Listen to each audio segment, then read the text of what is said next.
Hello, everyone, and welcome to today's episode right here on the Beauty and the Biohacker podcast. If you're new here, welcome. We cannot wait to hang out with you and basically just, be a fly on the wall with Katie and I hanging out, talking about all things beauty and biohacking. Before we get started, be sure to hit that subscribe button on the Beauty and the Biohacker website, YouTube channel, Facebook page, podcast, and hit the bell notifications that you know when I go live. If you're new here, my name is Rachel. I'm a board certified aesthetic nurse specialist.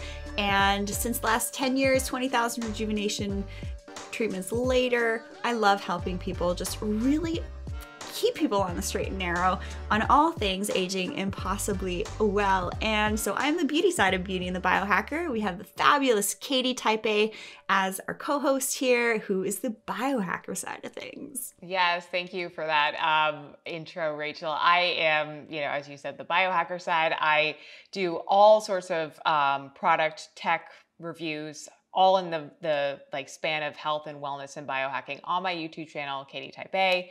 You can also find me on Instagram. I'm starting to do sleep consultations with people. So again, my mission and your mission are similarly aligned. We're really looking to help you achieve a sense of success, feel good on the inside and outside without having to sacrifice your health and happiness. Life is too short for that. We've got to make the time that we have on this earth useful and productive, and we got to feel good while we're doing it.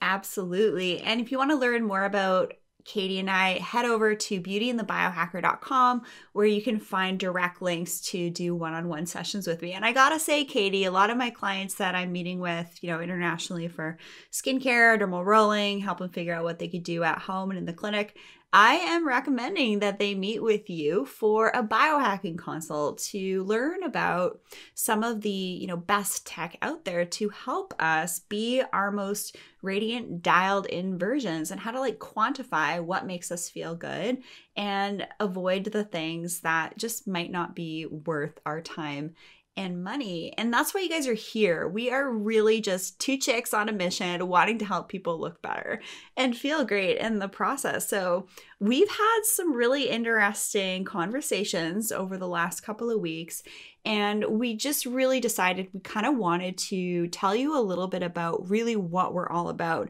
and what we want you to know about us and why we bring certain things into your awareness and not others. We're not here to bring down other companies and do negative reviews and things like that. And I get asked all the time, what do you think about this, Rachel? What do you think about this for, skincare and this at-home device?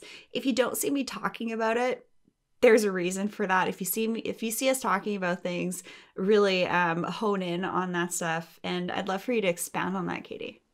Yeah, I think that is something that I am really starting to hone in on more now that my channel is growing. And, I started out as a really small reviewer with a couple hundred followers. And now, I'm past 8K, which is pretty significant in the YouTube space for, such a prolific platform with so many people on it.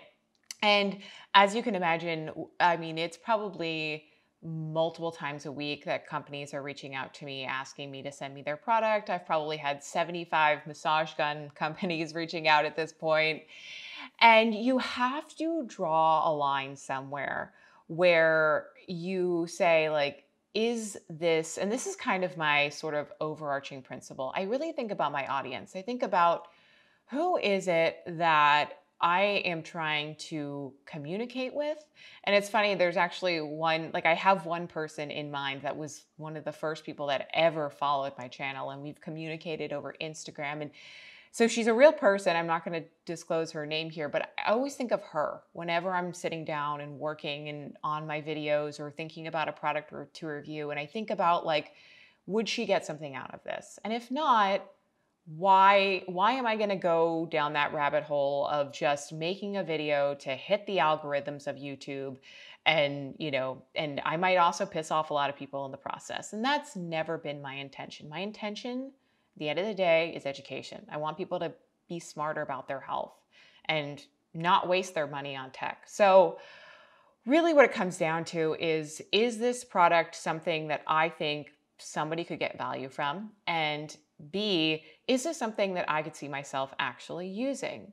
And could this be beneficial for my health? So, yeah, in that whole like mix of those two factors, I sometimes get some duds. And I am very transparent about that, but I always try to make it about the pros and the cons because as a trained journalist, I've always learned that there's two sides to a story. And so what might be a con for me might be a pro for somebody else. So I always try to paint the whole picture. But I'm not going to go after a product that I know is going to fail just from the onset, or I know that I have some negative association with, because then I'm biased in my review. And that has never been my objective. I have to go in with an open mind, clear focus with everything I do. That's so important to me, you know? And I'm sure you feel the same way on the skincare stuff too. Oh yeah, I always kind of have to keep my spidey senses up. You know, if I think that this is going to be a skincare trend, for example, like CBD in skincare, that didn't really pan out very well. And it's just there's always so many gimmicks and trendy at-home things and trendy in-clinic things, and we really just have to allow things to kind of stand the test of time. Are there clinicals to back up their efficacy? What are the principles of the company? Even it's even better when I know, for example, the founder, one of the co-founders of My Toolbox Genomics, Erica Gray, who's been on the show, and you really get a sense of, you know, who these people are, what they're wanting to accomplish with their technologies, their test kits, their products, and so we really weigh that into account. And also just energetically, if I know something isn't going to be worth my clients or my audience's time and money, I don't even actually want to put any energy into it. So when I interviewed Dave Asprey and Dr. Lana Asprey, had him over to my house, had some, you know, sushi bowls, hung out on the patio by the pond. This was, you know, before lockdown and stuff like that. Because he's really someone I look up to. And I love his honesty about time is the one thing you can't get back. So I'm hyper focused on what I spend my time on. I won't really bother wanting to create a video talking about a piece of technology that I think isn't going to be of value, because that takes a lot of energy for me. And then I would just much rather focus on something that I truly believe in, something that I use myself, and something that I've seen my clients say that they've received a benefit from as well. Because I have a unique perspective because I work with clients in the clinic and also through obviously virtual one-on-one consultations all over the world. And I glean from them some of the tech and products that they've tried that they get a benefit from, and also what I see maybe not working. So Katie and I, we have just this alchemy together when we come together. So I got like the clinical side of things. Katie's got the analytical journalism side of things. So we just wanted to share with you really in this episode a bit of a PSA of why we focus on some things and choose to not focus on other things. It's not that we're not aware of them or we don't want to like pigeon toe ourselves into, you know, doing certain reviews. But yeah, can you expand on that? Because I know we're on the same wavelength here, Katie. Yeah. Another huge focal point for me is the why, right? You know, Simon Sinek has a wonderful book called Start with Why. And so when a company reaches out to me initially and they have a product, some sleep gadget or, you know, neuromodulating device, something on that, I always ask like, well, why are they reaching out to me? And usually my first instinct is to get on the phone with somebody and really ask them some of the questions that I would have as a consumer.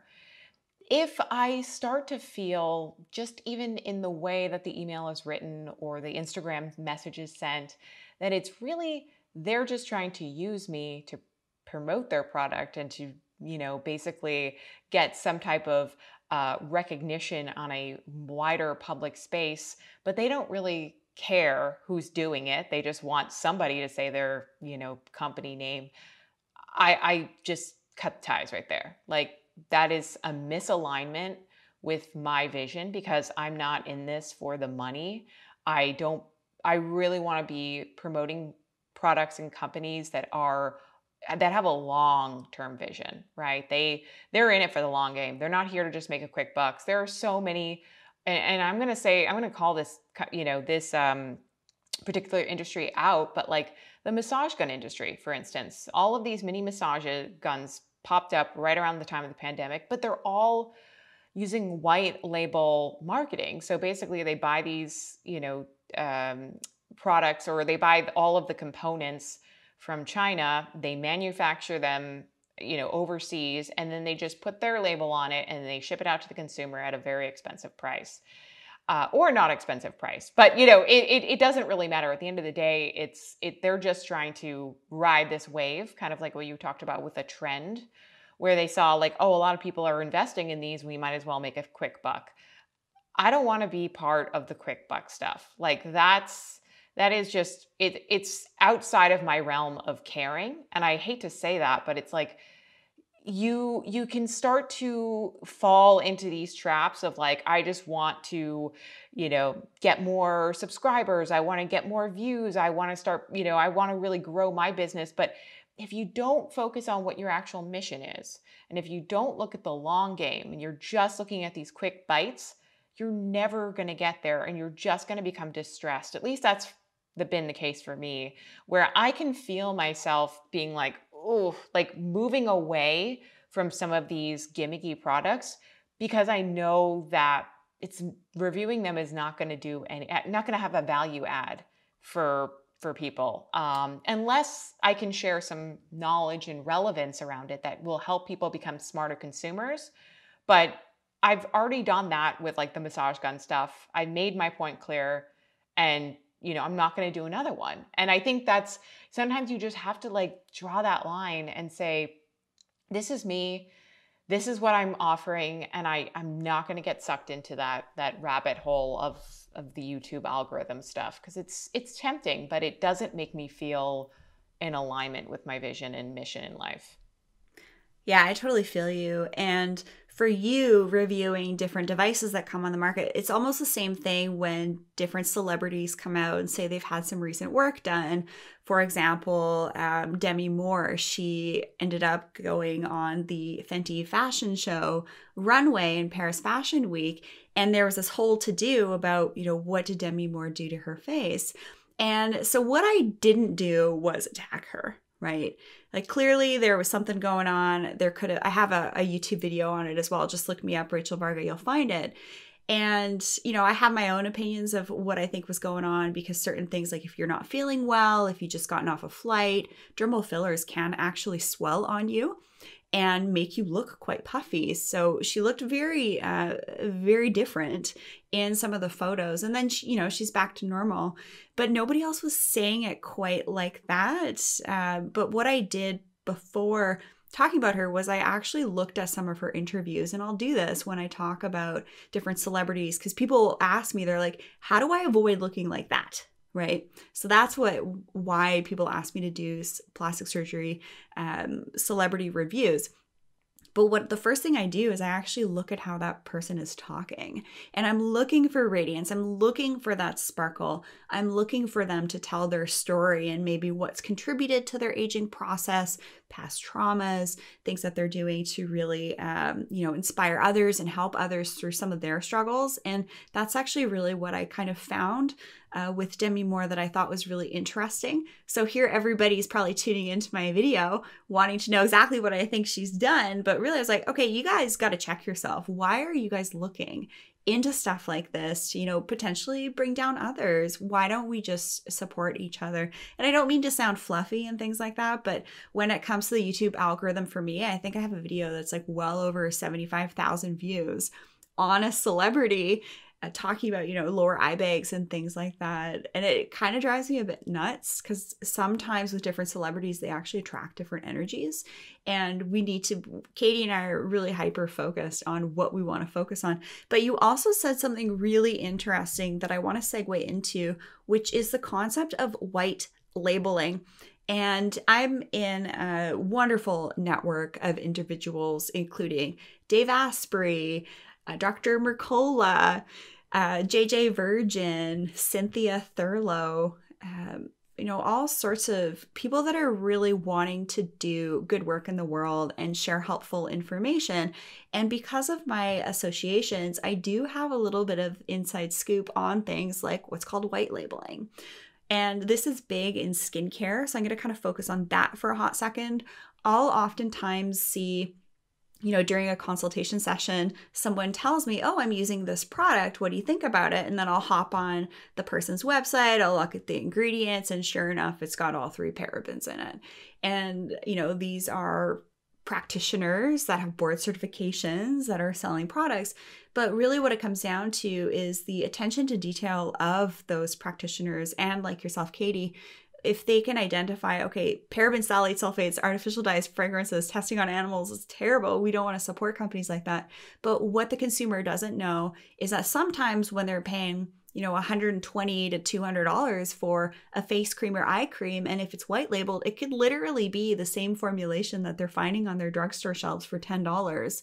And so that's why we're really particular about the companies that we get behind. That's why I really like to work in specifically with medical grade skincare products that are formulating their own things.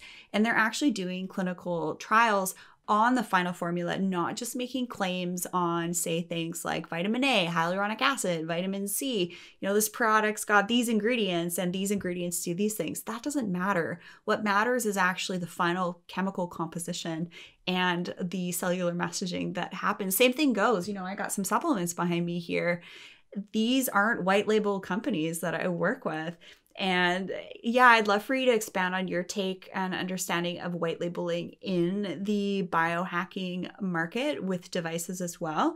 And yeah, we'll segue into some other cool stuff too. Yeah, I just to kind of expand on what you just said about doing your kind of due diligence and looking at the ingredients, like that is first and foremost one of the most important things I can get out to people. Take 5 minutes and look at the research behind the company. Get to know like who is creating this product. Most importantly, like have they done clinical trials? Have they looked at the impacts it's had on people and clinical trials? I'm talking about like large scale studies. I'm not talking about like 3 people, right? Like that's the problem. Sometimes they have all of these, like you can almost like get swept up in like, oh wow, they have like 15 clinical trials, but it's like on 4 people per trial. And it's like, that is really not a huge. Or in the magazines, if you flip through magazines, you'll see this beauty product pop up. Read the fine print. It'll say, 30 individuals over a 30-day period said that they reported a 95% improvement in their skin. It's like, that is not clinical information. So we have to be very careful. One of the companies that I work with, it's a French company, and they create antioxidant supplements using superoxide dismutase. They actually don't have to spend any money on their research and development because other companies will do third-party lab testing as well. So that's really exciting. And there's a lot of really great biohacking tech out there that does actually share third-party studies on their devices, which I love. And that's another big thing in the supplement industry. And I'm glad you brought that up because I was recently talking to Lucas Owen, who's the founder of Ergogenic Health, and he's been on our show. And I asked him, I said, listen, I'm constantly like inundated with all of these different nootropics, various price points. How do I know what's what? And he's like, go to the company's website. Do they have third-party testing? And look at their certificate of analysis. If you can see what they're using in their ingredients and they've done this, like their batches have been tested and formulations have been tested, like you know what you're getting. And if you don't see that, then skip it over. Like it's so easy once you have this kind of like rubric for yourself of like things to look for, especially for me with like any types of products or supplements that I try, like third-party testing, certificate of analysis, clinical trials, and like actual like data. I don't want to just hear like a 95% improvement in health. What the heck does that even mean? Like there are so many of these fluff terms that end up in the jargon of, marketing. And it's so insane to me because I'm just like, that doesn't mean anything for anybody. It's just, that is kind of like the unfortunate dark side of some of this stuff. But coming back to this white labeling thing of biohacking tech, I have to say most of the products that I have tried and have reviewed on my channel, Katie Type A, have been developed by specific companies. I'm talking about like the Aura Ring, even like the Whoop band, but I mean, I think you can get into some tricky areas when it comes to things that can be more massive, like large scale objects. I'm talking about like red light therapy. There's a lot of companies that are now being like, okay, well, what is Juve doing? By What the are way, more power doesn't mean it's better. Exactly. Yeah. And it's like they're just taking these kind of like infrared bulbs and putting some plastic on top and then shipping them out. And it's like, okay, so that's, something keep in mind. Like actually look at the company. What are they doing? Where are these products being manufactured? That's another big sign for you. If it's like, if it's in the US or if they're really doing a lot of work in US or Canada, maybe there might be some efficacy there. But a lot of these parts are just coming from overseas, and I think it's really hard to kind of make that link and connection to then the actual company itself if they're really so separate from the whole like manufacturing process. Massage guns is another one that's just teeming with white label gimmicks. I think you just have to be skeptical, because I think the more that things become trendy in the health and wellness space, the more we're going to see kind of this white labeling process happen. And I mean, I get it. Like companies want to make money and they're looking at a great opportunity. But you, as a consumer, want to make sure that you're getting the best product for the value for yourself. And you don't want to buy something cheap that's going to break. So, yeah, those are kind of my thoughts on how it's sort of permeated into the biohacking space. But I think we'll see more of it in years to come.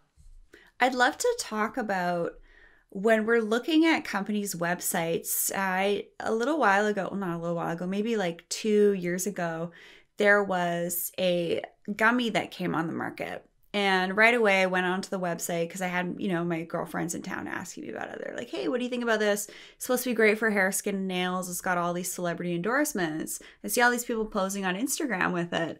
And so I went on the website, and right away it's got like as seen in Vogue, as seen in Cosmopolitan, as seen on this TV show. So just because you see media mentions doesn't mean that they're any good, because you can actually pay to do what's called an advertorial, and it will look like the magazine's actually done an article on that and giving their review on it, but it's actually an advertorial. And you can check, because FTC requires this disclaimer to be made on, the bottom of the page. It's usually said there, this isn't the opinion of blah, blah, blah website or magazine, but the media mentions is typically paid for. And unfortunately, what that can do to the consumer is it adds credibility in the consumer's eyes. Like, oh, this company that's been around, for a long time, it's been featured on there, or the celebrities endorsing it. That stuff is paid for more often than not. So just because you see that doesn't mean it's any good. And honestly, I work with about 13 different medical grade skincare brands. You can just reach out. I'll make suggestions for you as what could be good for you sort of at home, and also what you do at clinic. But these companies actually don't do a lot of information on their website about media mentions. They really just stick with the research and development. Their products kind of speak for themselves, but looking for those paid advertorials is kind of tricky business. Also, Rachel, another really important thing to mention, and recently came up for me, is this idea of clinical trials and getting published, because some companies will actually pay to have their, in-house clinical trials published in a magazine or, some type of journal. And so it looks like it's legit. It looks like it's official. But if there's really, money behind that, and it's not peer reviewed, if it's not third party tested, if it's, you really kind of have to do a little bit of savvy assessment of like, okay, well, who actually organized this study? Who was involved in this study? Who paid to get this study in this publication? There's so many different like intricate things, and this is where we can come in and help you guys, because I get it. Like if you're just an everyday consumer and you're like, doing your due diligence online, looking up a company, oh, they've got a clinical trial. How are you supposed to know? I mean, there's like these little things that come into play that you might not realize. But that's why you can reach out to me or Rachel, and we'll actually guide you through this. It's something that we've kind of become accustomed to just by the nature of our field. And so we're really well versed in kind of knowing the crap from the real legitimate, like science backed information you need. What's really beautiful over these last couple of years is I've actually, one of my colleagues in the US put my name forward to be one of the newest board members for the Plastic Surgical Nursing Journal and peer reviewer. So I am on the board of a journal, and I have submitted papers to them. And, it goes through a peer review process. Someone will say, okay, maybe you need to change this. It sounds biased, or maybe adjust this to this way. So I understand what that process is like. And I also, my brother-in-law is going through med school right now. And he was even saying that papers can get published in these big journals. They just have to pay for it. So there's also that element as well. And so some of the papers that I write, I'll kind of share, for example, before and after photos of what I do to achieve this type of outcome. So my first paper was done on optimal rejuvenation for the periocular area using advanced injectable techniques. So lifting the brows, reducing hooded eyelids, reducing lower eye bags, and talking about safety. And then the second one it's in the peer review process right now, is for jawline enhancement. I will say that I had another journal reach out to me and say, hey, Rachel, we'd love to feature you in the journal. Here's an honorarium as a thank you for your time to submitting a paper. And other times I've been approached, really big in the UK actually, for UK companies and papers to reach out to me and say, hey, we'll publish your paper if you pay for it. So there's a couple of different ways that people can get featured in papers. And I saw your eyebrows go up there. What do you think about that little behind the scenes info? I mean, it speaks volumes to the the difficulty in assessment of how to know what's true and false in this world. And it's actually something that has really started to bother me, to be completely honest, Rachel. Like, and you guys are flies on the wall. Like, this is the stuff that Rachel and I talk about, like behind We the just scenes. get to hang out on the show here, guys. But I think Super this is fun. important. Yeah, I think that for me, I have always put scientists and researchers on a pedestal. I've always looked at them as a source of truth. And so to start to see this sea change, to start to see things being watered down because of money, I mean, I guess that's life. Like, that's my fiance's like, this is the world we live in. People are driven by this. This is reality. But for me, I've taken it very personally, and I've had a very strong emotional reaction to this kind of stuff, because if I can't believe the scientists that I'm reading their journals and papers, like, who the heck can I believe, right? It's a mental shift you have to start to make, but it's not. I guess my point is, this doesn't apply to all, right?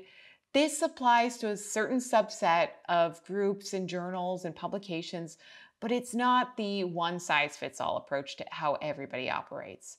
And that gives me hope, because that means there are still a lot of people out there that are doing the work, that are in universities, that are people like yourself, Rachel, really committed to change and committed to knowledge and education in this space.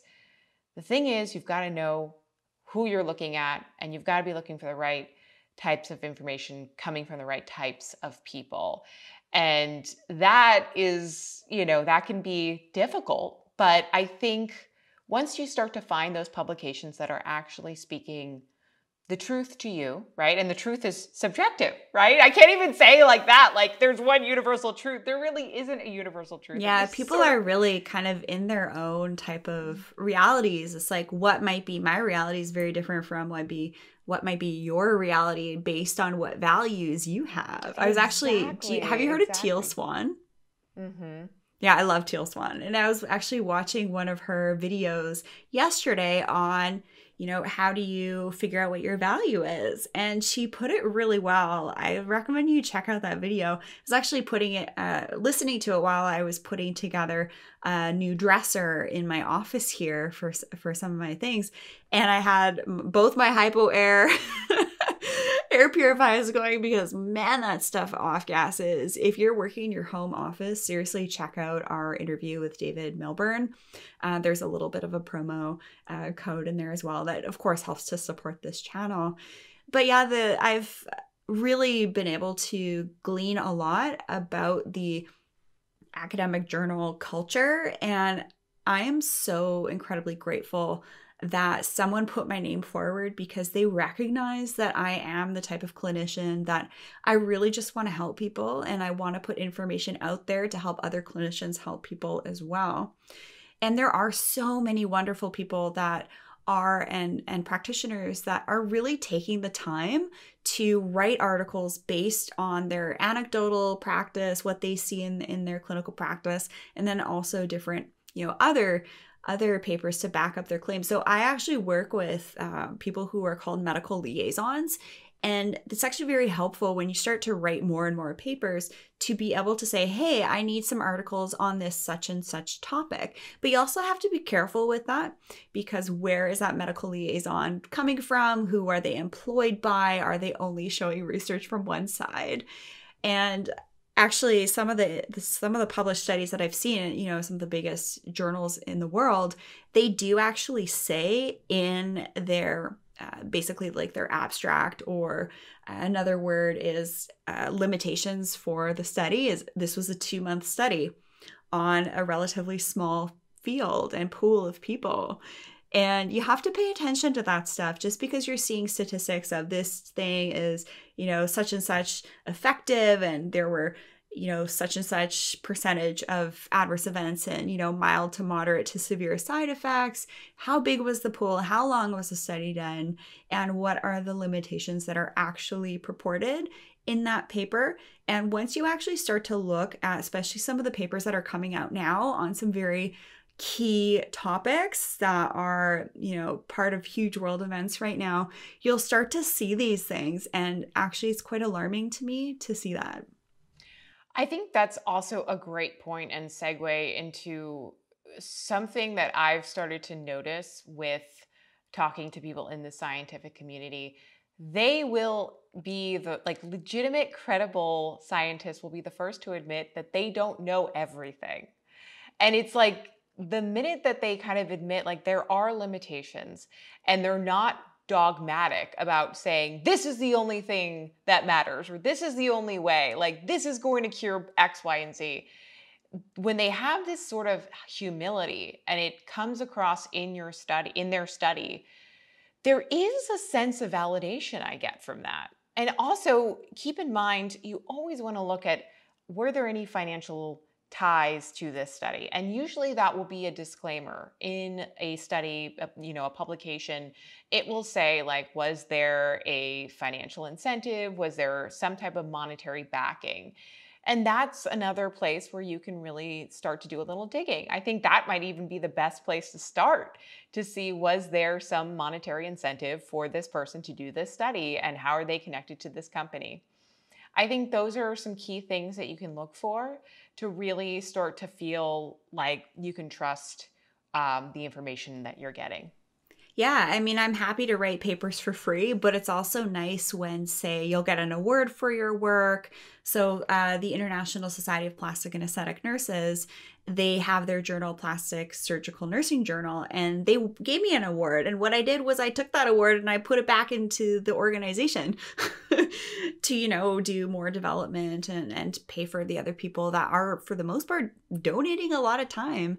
And it is nice actually when a journal reaches out to me and they offer to pay me an honorarium for my time, because it takes months to write a paper. It takes so much time. So I actually appreciate that when a journal reaches out to me and say, hey, we want your take on this topic and we're going to pay you a little bit of money to do it. And it's just like, oh, that's amazing. But not the other way around, where it's happened many, many times where companies will reach out to me and say, hey, we'd love for you to be featured in our journal. Here's the fee structure. Let me know if you want to contribute. That drives me a little bit bonkers. Mm-hmm. Yeah, for sure.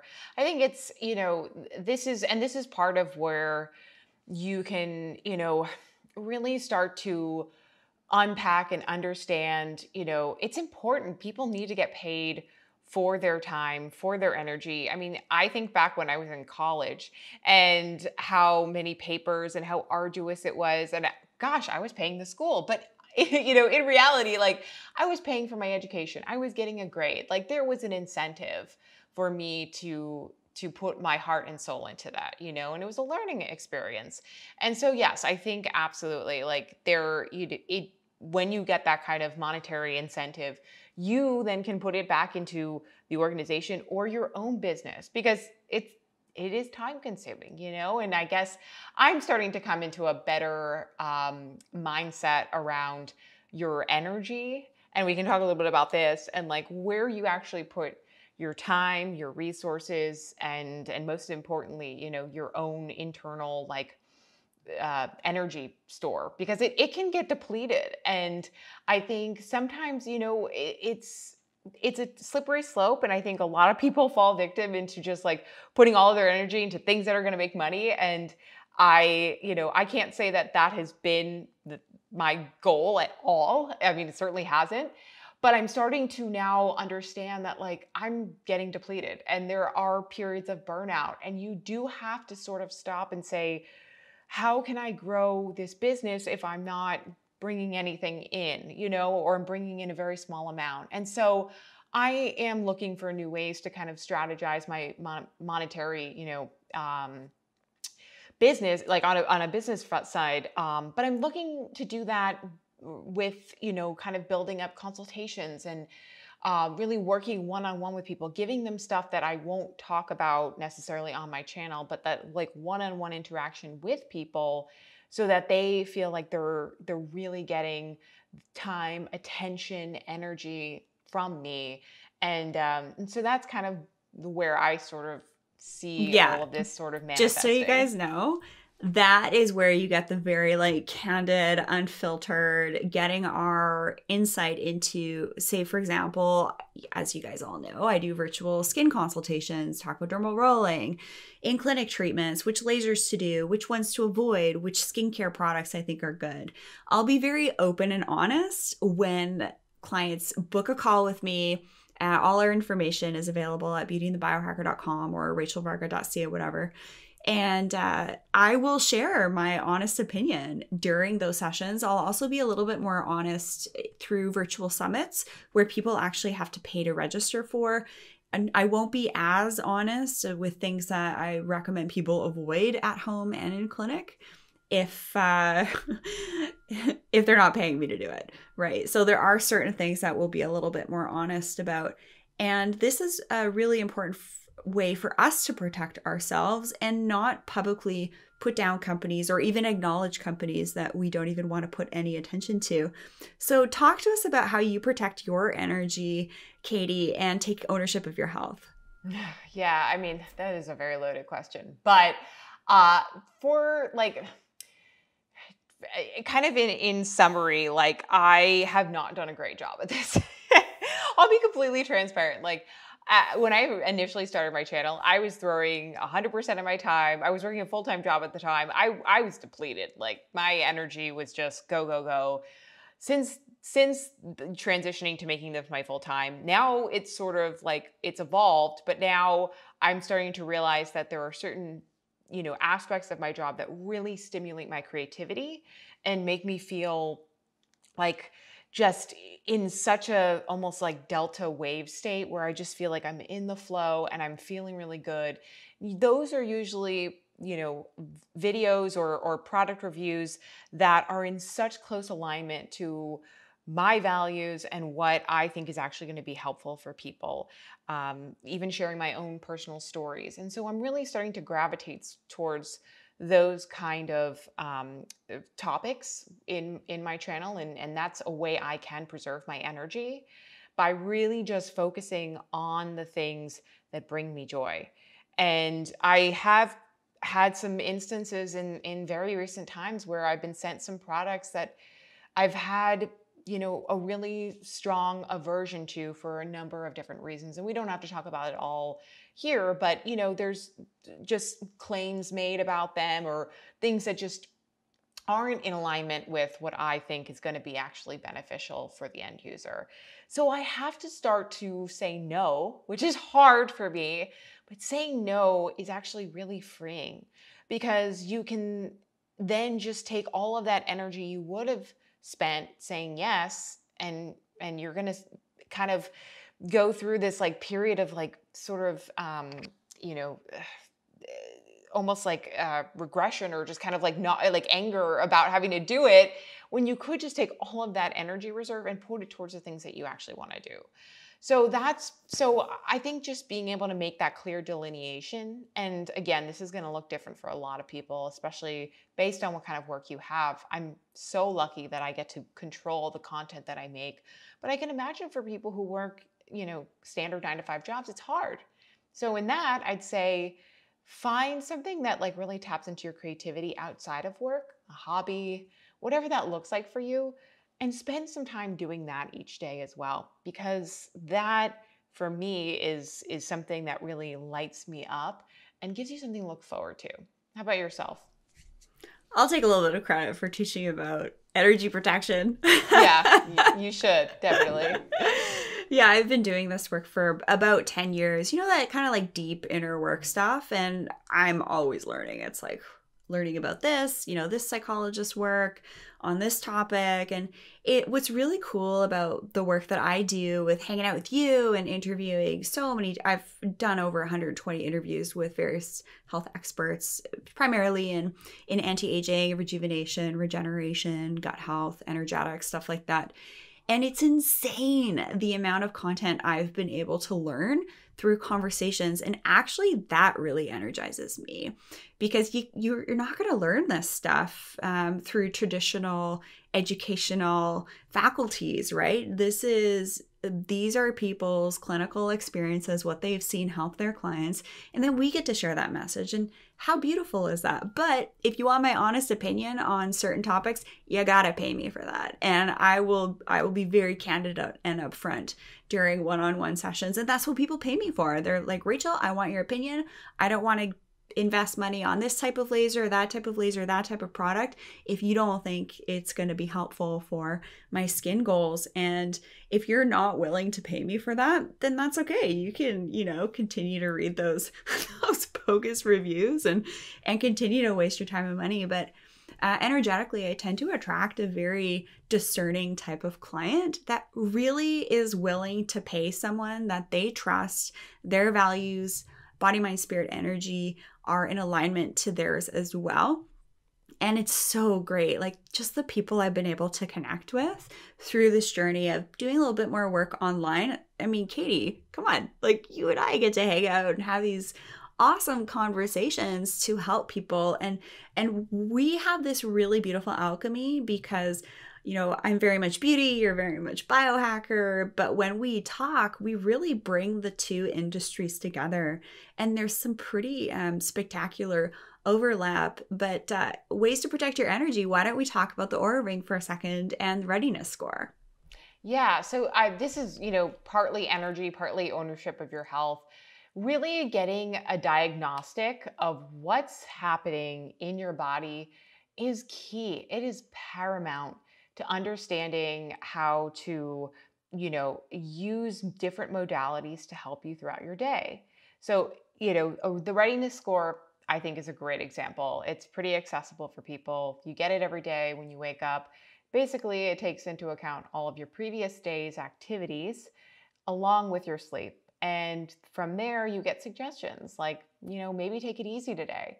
And I think for people who are like me and very type A and like, okay, well, I have to do this, I have to hit the gym, I have to do blah, blah, blah. You already have like all these set plans and like how you're going to like kick ass and take names that day. Sometimes getting that like actual data driven feedback can stop you in your tracks. And I think it's really good for people who are super like over controlling like myself to realize that like at the end of the day, I got to take care of my body and I got to take care of my mental health and I don't want to burn out. And so maybe if my body temperature score was elevated last night, my heart rate was elevated, maybe I ate too close to dinner, all of these different factors, what can I do today to win back the day? Maybe it's not pushing myself. Maybe it's actually taking it easier.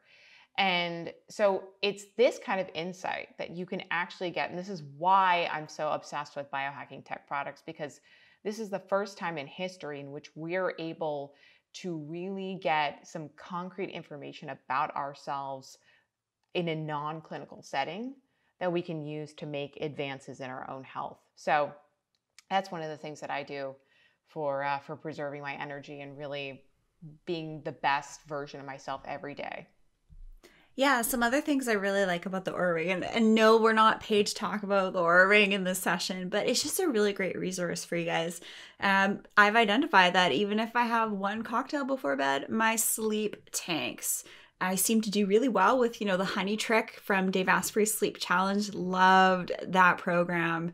Honestly, I think Dave should have charged a lot more money than he did for that program because it's like the best sleep information I've ever seen in one concise 2-week challenge. And the things that he recommends really worked. So even just, if you're stressed out, you're like, I want to have a cocktail tonight or have a glass of wine, or even for Guinness. I actually tested because Guinness is, an Irish UK product and they don't use glyphosate fertilizer with their barley, but North American alcohol certainly does.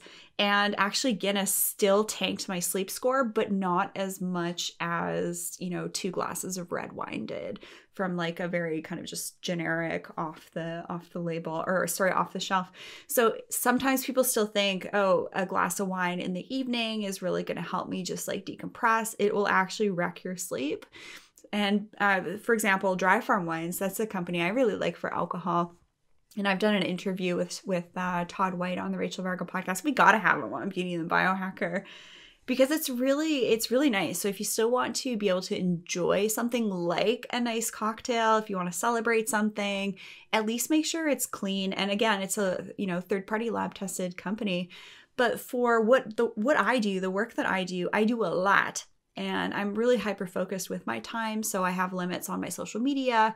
I won't do more than 45 minutes on social media networking sites. So you can do that in your, it's actually in like your screen time setting, but it's not the screen time that's killing us right now. It's actually the electromagnetics.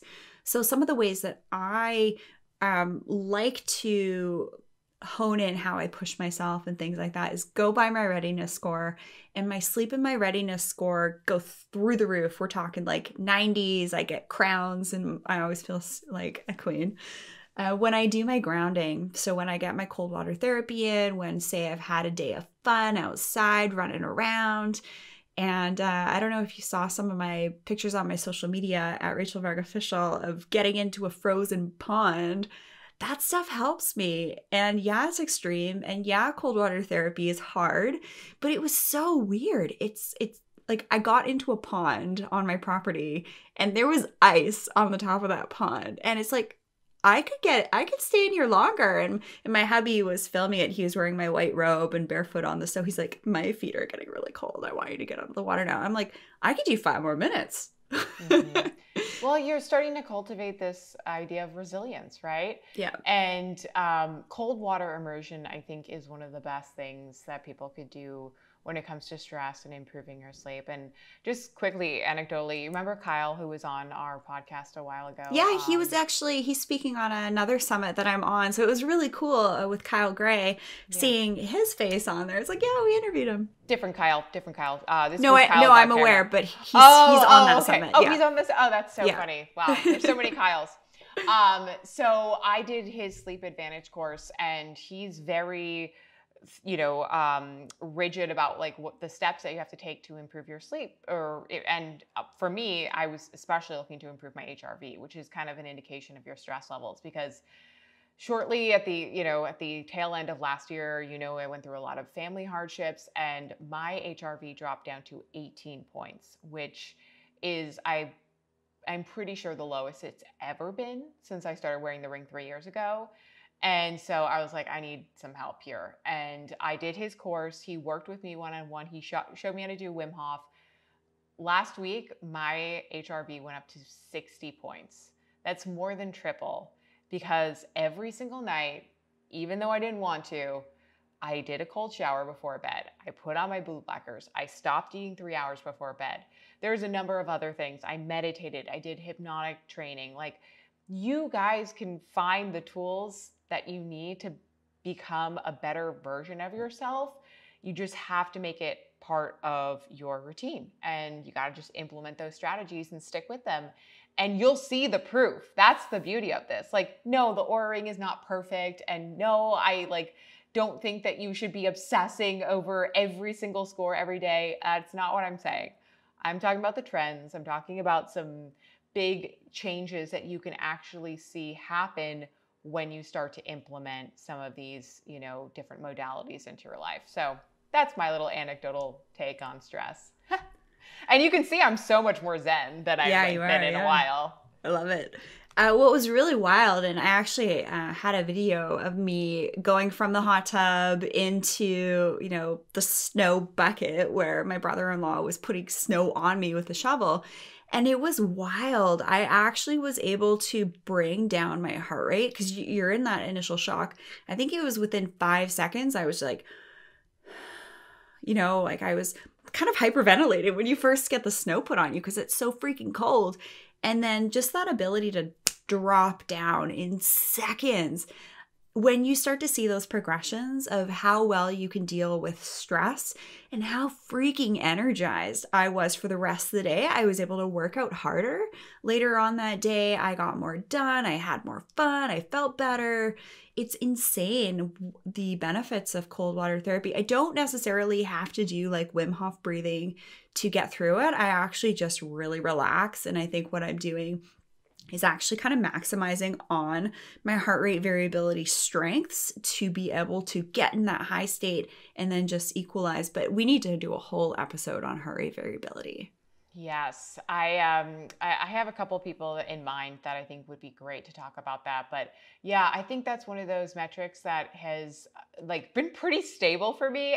But I started to feel it and really see a difference when it dropped so low. I was not feeling in control of my biology anymore. And so, yeah, I didn't just sulk about it. I was like, I'm going to freaking fix it. And I did. And it's so great. And again, it's kind of back to that whole idea of even just getting into a cold shower.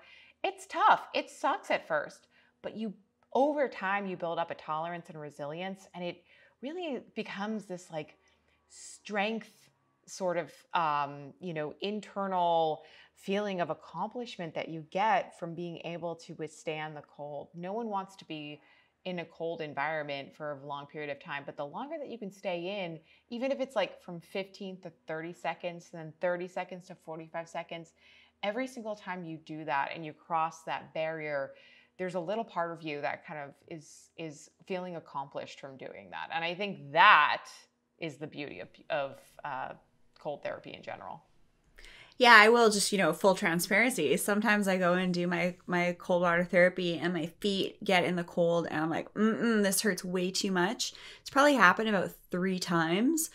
And so I went in the frozen pond, and then about an hour later, I wanted to do it again because I felt so good. And my body was just like, nope. So it's good to take those cues. And that's one of the reasons why I love the readiness score on the Aura, because I'll know when to push myself. And if I feel like if I didn't have that metric, I would end up pushing myself too far, which unfortunately I think a lot of entrepreneurs, a lot of working professionals, a lot of parents end up doing when they don't identify with that they actually need to give themselves a little bit of grace. 100%. Yeah, I think that's been the key factor for me is just kind of keeping myself in check and knowing that I don't have to always push myself.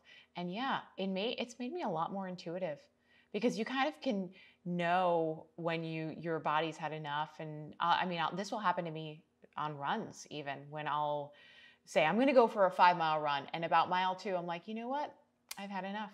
And sometimes it's hard to admit that, but when I listen to my body and I stop, I end up feeling better as a result. So I think part of the readiness scores effectiveness it's been very much in alignment with my own intuition. And so if you can just kind of, use that as your gauge, it's really going to help you. One of the things I think while we're talking about heart rate and things like that is, as I mentioned, my brother-in-law, he's going through medical school right now. And he was talking to me about, heart diagnostics and how different electrodes are placed on the body to detect different polarizations of the muscles firing and the different vectors that are being identified from the heart, which can signal different deficiencies for valves and things like that. And one of the things that my TCM, whenever I would get acupuncture done, he would ask me, he would, take my pulse and ask me, are you feeling like you're having like a racing heart or heart palpitations? And I was. And through that conversation with my brother-in-law going, what are you learning today? He's like, oh, I'm learning about the heart and cardiology and stuff like that. And it's really led me down this little bit of a rabbit hole of something called the biofield. And when I started to put a little bit more time and attention on actually doing more grounding, we're talking feet to the earth, got too positive, too many protons in the body, you got to discharge that so you get a balance of your positive and negative. Because if we aren't grounded, what happens is the electricity in our body goes haywire. So our brain and our heart are highly electrical organs in our body. Everything that happens in our body is through ionic mediation.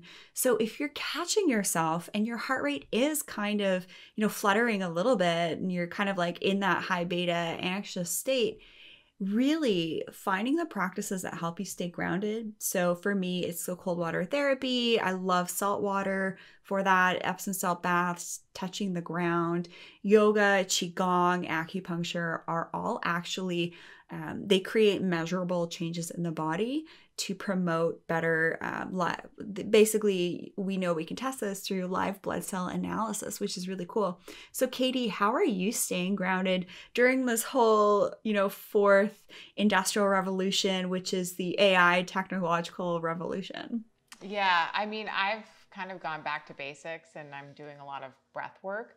I was actually just listening to an amazing podcast with Andrew Huberman, who is a neuroscientist at Stanford University. And he was talking to Kevin Rose about this special type of nose breathing that you can do to instantly reduce your stress. And so there's a yoga nidra, but it's also like inhaling twice. So you go once and then again at the top, and then you exhale through the mouth. So you're doing 2 in and then out. And in a matter of seconds, you are bringing your heart rate down. Like, it is unbelievable. I've also experimented with box breathing in bed, going to sleep, done some Wim Hof, which is much more energizing.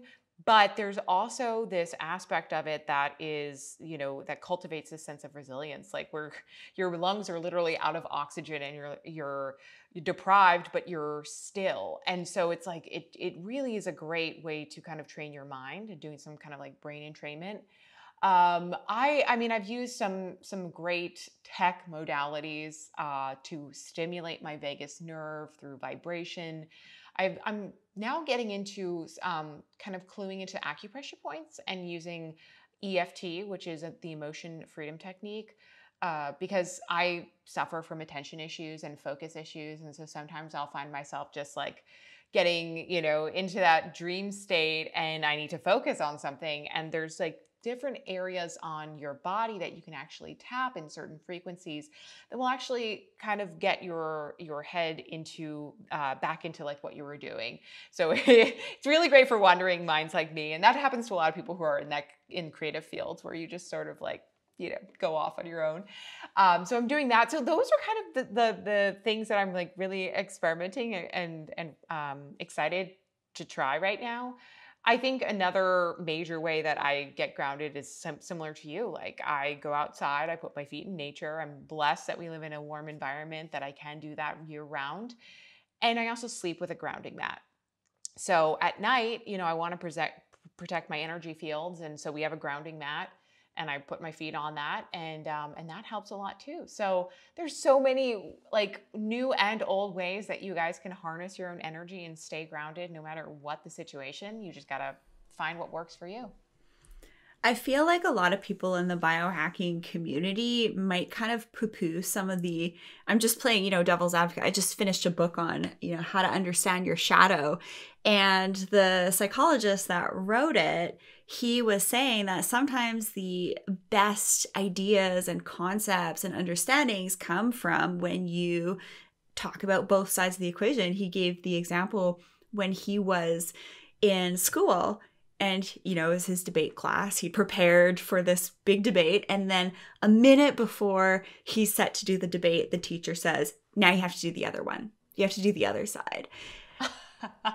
And one of the things that, and this is really great for me to bring into the world of doing interviews with, Katie and other guests we have on the show and on the Rachel Varga podcast and all those cool people, is that sometimes when you talk about the flip side, you'll actually even come to a better, fuller, concept of what's happening. So I think where sometimes the biohackers can fall short, and I was doing this, big talk with my husband who's a pro athlete, which he is so freaking tuned into the life force. He doesn't need to quantify what makes him feel good. He just knows that things make him feel good.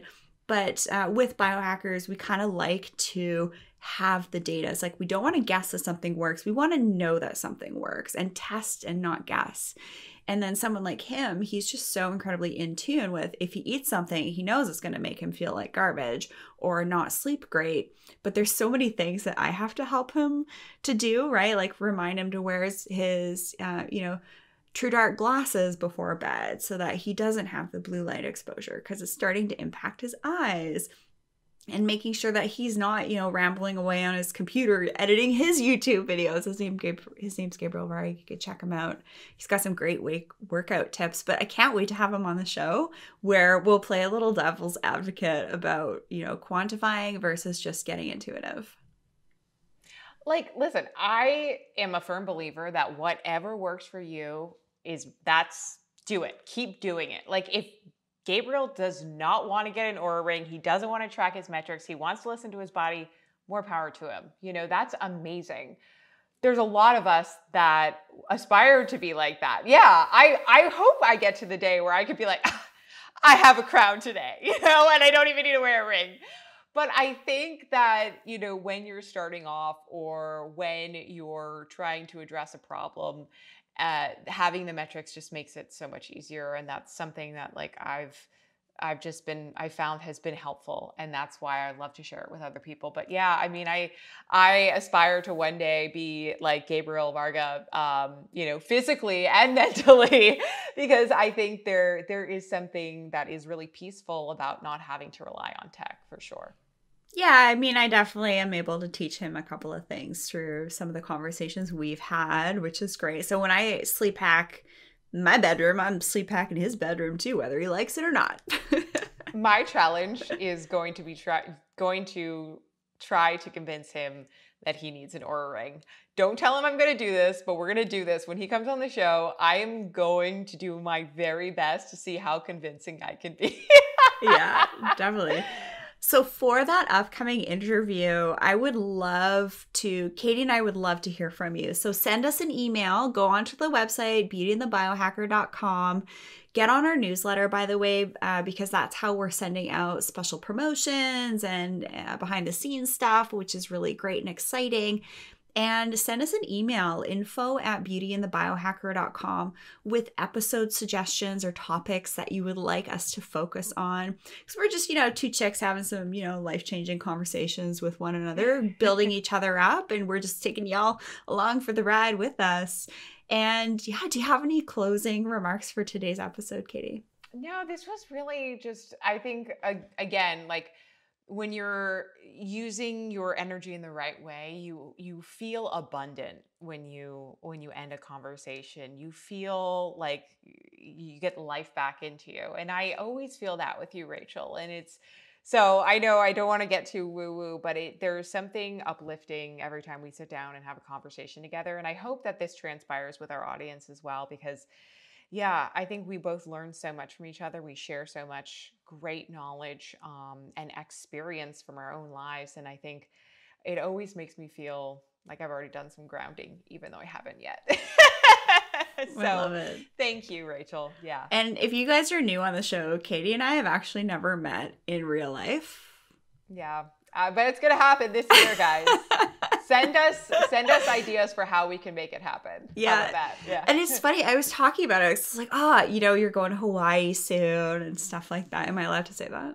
Oh, absolutely. Well, it's within your country. You're everybody. Yeah, no. And we're being very safe about it. We're getting 3 COVID tests before we go. So please know that we've been like self-isolating. Like, yeah, we're being pretty cautious. Hopefully they're the tests that Elon Musk says are, the ones that work and the ones that don't work. So you're not getting those ones. That's a whole other rabbit hole, guys. Let's not go down that road. But I was thinking about it. I'm like, I'd love to meet you ASAP. But at the same time, if we meet during these times, we'll probably get ostracized for it, right? Because I'm from Canada, you're from US, the whole border thing. Mm-hmm. So I think it's just like there's going to be this crazy buildup. And then when we actually meet, it's just going to be pure magic. Because even when we hang out here via an electronic mechanism, virtual calls, we have this degree of alchemy. So I just I think we're not even going to know what we can't even predict it. I think the longer that we go, the crazier the buildup is going to be too. It's like we're online dating each other. Kind of, yeah. It's like, oh my God, like Rachel and I have been together for 2.5 years. And I sent you a selfie the other day. Did you like that? I loved it. Yes, I did. And I sent you one back after my sweaty bike session, which by the way it's actually really fun. I have this like new stationary bike. I'll tell you about that another time, but it's really fun. I feel like I'm like just like power hour every day. And Jasper's like, okay, like you're sweating too much. And then I like jump into cold shower. I feel so much better. But like, I don't know, you got to do these crazy times. You got to do what you got to do to like keep yourself energized and rejuvenated. So yeah. Let's just spend a hot second on like what that selfie was like. I was getting ready and my hair was like literally like this, like alfalfa, From Little Rascals, yeah. It was something else, that's for sure. I'm not going to be putting that on my Instagram anytime soon. No, that one's not going to make the cut. But, real life, guys, real life. We're just so incredibly thrilled that you're hanging out with us here. Be sure to hit that bell notification so that you know when new episodes come out next right here on the Beauty and the Biohacker podcast. Give us a like and a subscribe on the YouTube channel as well. And send us an email, info@beautyandthebiohacker.com, and check out some of our past interviews. And also we have some favorites, which are some favorite products with some special promos that are also on the website at beautyandthebiohacker.com. And get on our email list because we're sharing some things there that we don't share anywhere else for free online. Here is some little behind the scenes extra special stuff, things that just help us. Selfies. Oh, actually, yeah, there you go. Yeah, you know what? Oh boy. Sign up for selfies, guys. Always a blast, Katie, hanging out with you. And, have a great day, Katie, and everybody else who's, listened this long. All right. That's a wrap. That's a wrap. Yeah, if you stuck with us that long, God, I'll send you my own selfies. That's hilarious.